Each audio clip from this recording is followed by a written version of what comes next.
Mr. Speaker, the Rigell Amendment would lift the current moratorium on the public-private competition to the A76 process. Unfortunately, is based on very faulty assumptions. Lifting the moratorium will eliminate the incentives the department needs to fix the A76 process as well as finish the service contracts inventory. It's based on the following assumptions which have been proven to be faulty. One, that the private contractors for some reason save monies, and we know from the POGO reports that that is not true. As DoD evaluates the correct balance between civilian and contractor personnel, it is critical to make sure that our federal employees, the strength of our country, the backbone of defense, are protected. Efficient government requires focused attention on supporting and strengthening our dedicated federal workforce and making sure that they have the tools to complete our mission. And I reserve the balance of my time. Gentlelady reserved. Gentleman from Virginia. I just would respond to the gentlelady. I appreciate her comments, and I too am a strong supporter of our federal workforce. I just believe that they can compete and should compete. This is good for America, good for our ability to defend our great country, and good for the American taxpayer. I reserve the balance of my time. Gentleman reserves the balance of his time. Mr. Chairman, I yield 1 minute to Mr. Cartwright of Pennsylvania. Gentleman's recognized for 1 minute. Thank you, Mr. Speaker and Representative Hanabusa. Mr. Chairman, I rise in opposition to this amendment and in support of the over 5,000 men and women who work at the Toby Hanna Army Depot who support our warfighters. The OMB Circular A76 process, which this amendment seeks to reinstate, has been prohibited because it's unfair to federal employees and wasteful of taxpayer dollars.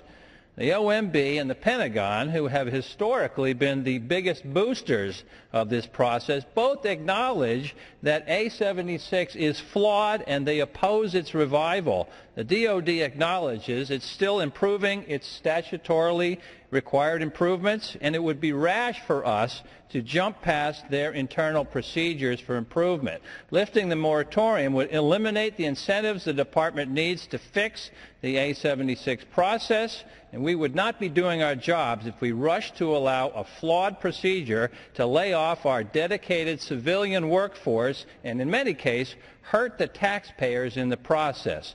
And I yield back. Gentleman from Virginia. I just refuse to agree with the gentleman's proposition there about laying federal employees off. This does not state that it has nothing to do with that. In fact, it just simply says that this is a tool for the Department of Defense to use. It does not require public-private competitions to go forward.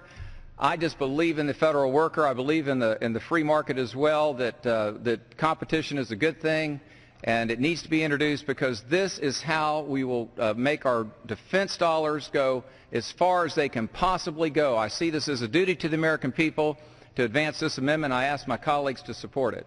I yield back. Gentleman yields back the balance of his time. Gentlelady from Hawaii. Mr. Chairman, I yield 1 minute to Mr. Bishop of Utah. Gentleman from Utah is recognized for 1 minute. Thank you, Mr. Chairman. Even though I appreciate the efforts and the goals of the gentlemen who are introducing this amendment, the experience at most of our air logistics centers simply means that A76 has brought along delays, and those delays, even if they're in the form of a study, have caused the work to delay, meaning the product given to the warfighter is delayed, and the fixed cost overhead that our depots obviously face have to be paid from some source, which is indeed the taxpayer. A76 is about low cost, not necessarily best value, which means if you're dealing with a market system where something goes out there, you see if it sells or not, that's okay. But you are dealing with military equipment which must be performed and must be repaired on a timely basis and in a specific way. And that is why the Department of Defense, the Office of Management and Budget are both opposing this amendment, as well as why they halted the process in the first place, because they found there are structural flaws inherent in this process. It is better to go about finding a better solution to this, and that is public-private partnerships, which we are already doing at the air logistics centers. By taking the creativity of the private sector with the stability of the public workforce, we actually get the best of both worlds. That would be far better than tearing this open for a food fight that would affect the quality of military equipment which is at stake. Thank you. Lady from Hawaii. Mr. Chairman, I yield 1 minute to Mr. Jones of North Carolina. Gentleman from North Carolina is recognized for 1 minute. Mr. Chairman, thank you very much. I rise in opposition to this amendment. We fought this issue of the A76 several years ago in a bipartisan way, and we were able to put it on the shelf for a period of time. And I think trying to activate it and bring it back is absolutely the wrong thing to do. I have Cherry Point Marine Air Station in my district. I have a depot there with over 4,000 workers.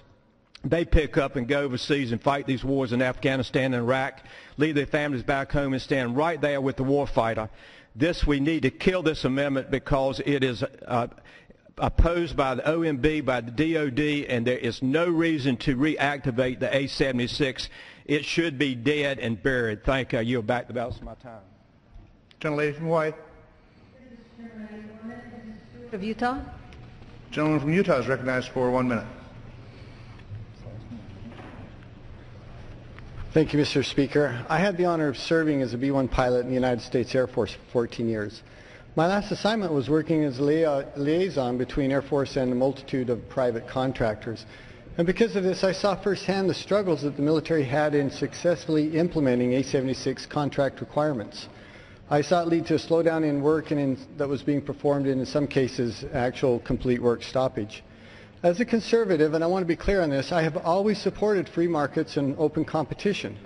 But markets can only be free when there's a level playing field, and that is not possible under the current rules regarding A-76 contracting.